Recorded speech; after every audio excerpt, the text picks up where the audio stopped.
Hello friends, welcome to super kitchen. இன்றைக்கி கோதுமை மாவை யூஸ் பண்ணி ரொம்ப சூப்பரான டேஸ்ட்டில் இருக்கக்கூடிய அதே சமயம் ரொம்ப ஜூஸியாக ஒரு ஸ்வீட் ரெசிபி தான் எப்படி செய்கிறதுன்னு பார்க்க போகிறோம். வாங்க வீடியோக்குள்ளே போய் இந்த ஸ்வீட் ரெசிபி எப்படி செய்யலான்னு பார்க்கலாம். இதுக்கு ஒரு மிக்சிங் பவுலில் 1/4 கப் அளவுக்கு தயிர் எடுத்துக்கோங்க. தயிர் ரொம்ப திக்காக இருக்கணும்லாம் அவசியம் இல்லை. இது கூட 1 டேபிள் ஸ்பூன் அளவுக்கு நெய் சேர்த்துருக்கேன். நீங்கள் நெய் சேர்க்க விருப்பப்படலைன்னா 3லேருந்து 4 டேபிள் ஸ்பூன் அளவுக்கு ஃப்ளேவர் இல்லாத ஆயில் சேர்த்துக்கோங்க. இது கூடவே 1 டேபிள் ஸ்பூன் பால் பவுடர், ஒரு 1/4 டீஸ்பூன் பேக்கிங் சோடா, கொஞ்சமாக சால்ட், டேபிள் சால்ட், இது எல்லாத்தையும் சேர்த்துட்டு இதை நல்லா மிக்ஸ் பண்ணிக்கோங்க. இந்த தயிர் கூட சேர்த்து நம்ம இன்க்ரீடியன்ட்ஸ் எல்லாமே ஒன்றோட ஒன்று நல்லா இது போல் மிக்ஸ் ஆகி இந்த கன்சிஸ்டன்சிக்கு கிடைக்கணும். பாருங்கள், இது மாதிரி நல்லா ஸ்மூத்தாக மிக்ஸ் பண்ணதுக்கப்புறமா 1 கப் அளவு கோதுமை மாவு சேர்த்துக்கோங்க. நீங்கள் கோதுமை மாவு அப்படி இல்லாட்டா மைதா மாவு ரெண்டுத்தில் எது வேணாலும் சேர்த்துக்கலாம். என்ன கேட்டால் நான் கோதுமை மாவு சேர்க்குறது ரொம்ப பெஸ்ட்டுன்னே சொல்வேன். சேர்த்து நல்லா மிக்ஸ் பண்ணதுக்கப்புறமா இது போல் நல்ல ட்ரையாக இருக்கும். ஸோ இதை நம்ம இன்றைக்கி சப்பாத்தி மாவு கன்சிஸ்டன்சி போல் பிசைஞ்சு மாற்ற போகிறோம். அதுக்காக ஒரு 1/4 கப் அளவு தண்ணியை கொஞ்சம் கொஞ்சமாக இந்த மாவோடு சேர்த்து இது போல் நல்லா ஃபைனாக மிக்ஸ் பண்ணிக்கலாம்.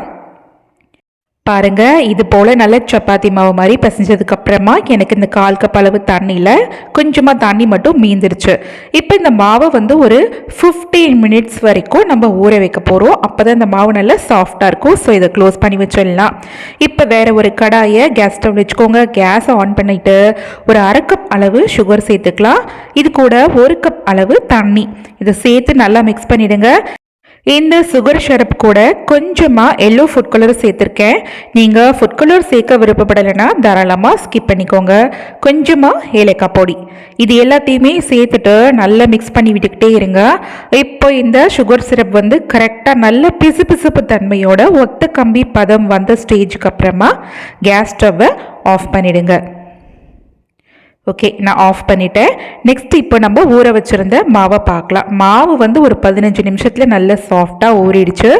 இப்போ இதை அப்படியே ஒரு சப்பாத்தி தேய்க்கிற ஸ்டாண்டில் வச்சுட்டு சப்பாத்தி மாதிரியே திரட்ட போகிறோம். பட் ஆனால் ரொம்ப தின்னாகவும் திரட்டக்கூடாது, ரொம்ப திக்காகவும் திரட்டக்கூடாது. இந்த மாதிரி நல்ல அப்ஸ் அண்ட் டவுன்ஸ் இல்லாத லெவலாக நான் எப்படி திரட்டுறனோ அதே மாதிரி திரட்டிக்கோங்க. நான் திரட்டினதுக்கு அப்புறமா இந்த மாவோட திக்னஸை மட்டும் காட்டுறேன். பாருங்கள், இந்த அளவுக்கு நல்ல திக்னஸுக்கு திரட்டி எடுத்து வச்சுக்கோங்க. இப்போ இதை நம்ம கட் பண்ண போகிறோம். இந்த எட்ஜஸை மட்டும் நான் கட் பண்ணிக்கிறேன். இந்த 4 கார்னரில் உள்ள எட்ஜஸை கட் பண்ணிவிட்டு இப்போது மீதமாக இருக்கிற போர்ஷனை ஒரு சூப்பரான அழகான ஸ்கொயர் ஷேப்புக்கு அழகாக கட் பண்ணி எடுத்துக்கலாம். ஸ்கொயரோ ரெக்டாங்கிளோ அது உங்களோட விருப்பம்தான். நான் ஆல்ரெடி ஆயிலை ஹீட் பண்ணி தான் வச்சுருக்கேன். ஹீட்டாக இருக்கிற ஆயிலை கேஸோட ஃப்ளேமை மீடியமாக வச்சுட்டு இப்போ இந்த பீசஸ் எல்லாத்தையுமே ஒரு 2 பேட்சாக சேர்த்து ஃப்ரை பண்ணி எடுக்க போகிறோம்.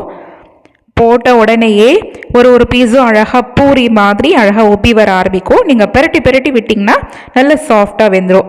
கேஸோட ஃப்ளேமை ஹையாக வச்சு நீங்கள் ஃப்ரை பண்ணும்போது மாவு உள்ளே வேகவே வேகாது.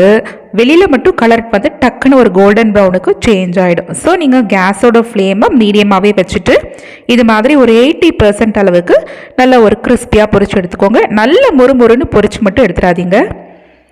பாருங்கள், இந்த அளவுக்கு ஃப்ரை பண்ணால் போதும். இதே போல் நான் நெக்ஸ்ட் பேட்சையுமே பொரித்து எடுத்து வச்சுக்கலாம். ஓகே, பொரிச்சது இது எல்லாத்தையுமே நம்ம ஆல்ரெடி சுகர் சிரப் ரெடி பண்ணி வச்சுருந்தோம் இல்லையா? சுகர் சிரப்புமே வெதுவெதுப்பான சூடில் இருக்கும் போதே இந்த பீசஸ் எல்லாத்தையுமே சேர்த்துருங்க. சேர்த்துட்டு இதை நல்லா மிக்ஸ் பண்ணி விட்டுருங்க. சுகர் சிரப் நல்ல சூடாக இருக்கும் போது இந்த பீசஸை சேர்த்தாதான் இந்த பீசஸ் எல்லாமே இந்த சுகர் சிரப்பை டக்குன்னு நல்லா அப்சர்வ் பண்ணும். அப்போ தான் ஸ்வீட் சாப்பிட்றதுக்கு நல்லா ஜூஸியாக கிடைக்கும். ஓகே, இது மாதிரி நல்லா ஈவனாக மிக்ஸ் பண்ணதுக்கப்புறமா ஒரு லிட்டை போட்டு க்ளோஸ் பண்ணிவிட்டு அப்படியே ஒரு 1/2 அன் ஹவருக்கு ரெஸ்ட் விட்டுறலாம். அப்போ தான் ஸ்வீட் நல்ல ஜூஸியாக சாஃப்டாக இருக்கும். இப்போ 1/2 அன் ஹவர் கழித்து ஒரே ஒரு பீஸை மட்டும் எடுத்துகிட்டு அதில் கொஞ்சம் கட் பண்ணி காட்டுறேன். பாருங்கள், எவ்வளோ சாஃப்டாக இந்த ஸ்பூன் உள்ளே இறங்குது. சாப்பிட்றதுக்கு ரொம்ப ஜூஸியாக சூப்பராக இருக்கும். வீட்டில் இருக்கக்கூடிய ரொம்ப சிம்பிளான இன்க்ரீடியன்ஸை யூஸ் பண்ணி இன்றைக்கி ஒரு சூப்பரான கோதுமை மாவை யூஸ் பண்ணி ஒரு பால் கேக் செஞ்சுருக்கோம். நீங்களும் இந்த ஸ்வீட் ரெசிபியை உங்கள் வீட்டில் செஞ்சு பாருங்கள். ரொம்ப சூப்பராக இருக்கும். குழந்தைங்களாம் ரொம்ப லைக் பண்ணி சாப்பிடுவாங்க. கிட்டத்தட்ட நம்ம குலாப் ஜாமுன்லாம் சாப்பிடுவோம்ல, அதே டேஸ்ட்லேயே இருக்குங்க. வீட்டில் இருக்கக்கூடிய சிம்பிளான இன்க்ரீடியன்ஸை யூஸ் பண்ணி சட்டுன்னு இந்த ஸ்வீட் ரெசிபியை செஞ்சிடலாம். ஓகே, இந்த ரெசிபி உங்களுக்கு பிடிச்சிருந்ததுன்னா இது வரைக்கும் நம்ம சூப்பர் கிச்சன் சேனலை சப்ஸ்கிரைப் பண்ணாதவங்க சப்ஸ்கிரைப் பண்ணிக்கோங்க. அப்படியே உங்கள் ஃபேமிலி அண்ட் ஃப்ரெண்ட்ஸ் சர்க்கிள்க்கும் ஃபார்வர்ட் பண்ணுங்கள். லைக் பண்ணுங்கள், கமெண்ட் பண்ணுங்கள், ஷேர் பண்ணுங்கள்.